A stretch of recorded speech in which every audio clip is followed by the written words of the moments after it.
Qala Nabi sallallahu alaihi wasallam, Nabi SAW bersabda, "Innallaha idza ahabba 'abdan ibtalah." Allah itu kalau mencintai seorang hamba, dia akan diberi ujian. Jadi kalau Allah cinta pada antum, antum dikasih ujian. Ingat baik-baik itu. Jadi kalau sedang dapat ujian, berarti antum sedang cintai oleh Allah Subhanahu wa taala. Pertanyaan saya begini, antum ingin dicintai Allah atau tidak? Tolong angkat tangan yang ingin dicintai Allah. Nah, artinya kalau sedang dapat ujian, antum jangan mengeluh. Katanya ingin dicintai Allah. Begitu Allah turunkan cintanya, antum marah-marah. Ya Allah, tolong turunkan cintamu, kasih musibah. Ya Allah, kenapa saya? Katanya minta, tapi dikasih nolak, gitu kan?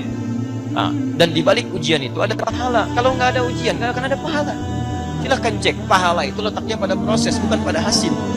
Ibu itu dapat pahala ketika mengandung anak. Di situ ada kesabaran, ya Allah. Di situ ada kenikmatan, di situ ada doa. Ketika melahirkan itu proses, tapi ketika lahirnya, kan di situ cuma hasil.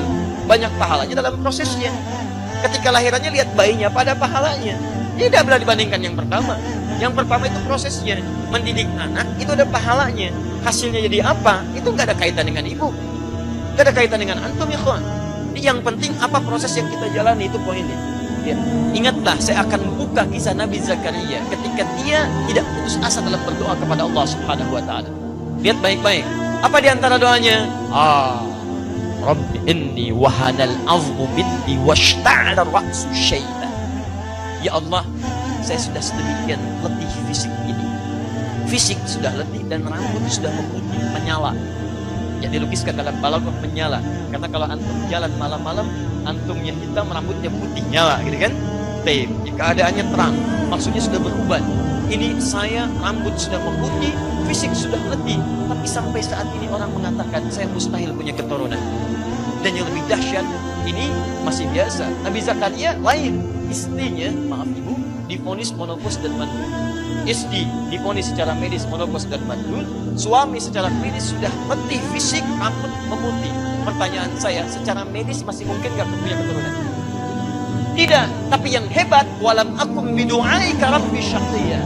Semua mengatakan saya gak akan pernah punya keturunan, tapi saya tidak pernah putus harapan kepadamu yang tidak punya batas dalam kematian. Ada rumus di ayat ini, kalau anda divonis oleh manusia atau makhluk mengatakan mustahil, pekerjaan ini mustahil, penyakit ini mustahil, rezeki ini mustahil, ini tanda langsung dari Allah. Lupakan pendapat manusia, langsung hadirkan kepada Allah permohonan kita. Karena itu tanda langsung dari Allah, saking cintanya Allah kepada anda, Allah hanya berikan langsung darinya, bukan perantara dari makhluk lain. Paham ya?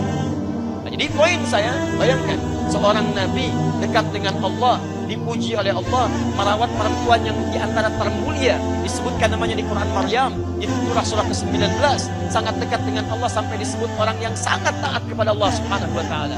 Diberikan ujian, tidak punya keturunan, sampai fisiknya letih, rambut memutih, sudah luar biasa sepuh, istri divonis monopause, mandul, tidak mengeluh satu huruf pun di hadapan Allah Subhanahu wa taala kecuali doa.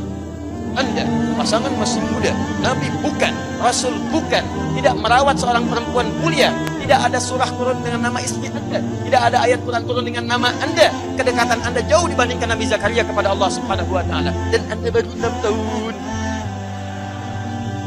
Tidak layak kita mengeluh di hadapan Allah Subhanahu wa taala. Makanya nanti ada rahasia di Quran di surah Al-Anbiya. Nanti setelah sampai hafalan kita ke situ, saya buka bagian dari rahasianya. Allah kisahkan kisah-kisah di masa lalu dari Nabi sampai kalangan orang soleh, kemudian dibuka di ujung ayat yang indah, yang paling indah. Jika Anda mengalami persoalan serupa seperti itu, amalkan amalan ini, maka niscaya saya berikan yang seperti saya berikan di masa lalu. Ada rahasia di situ.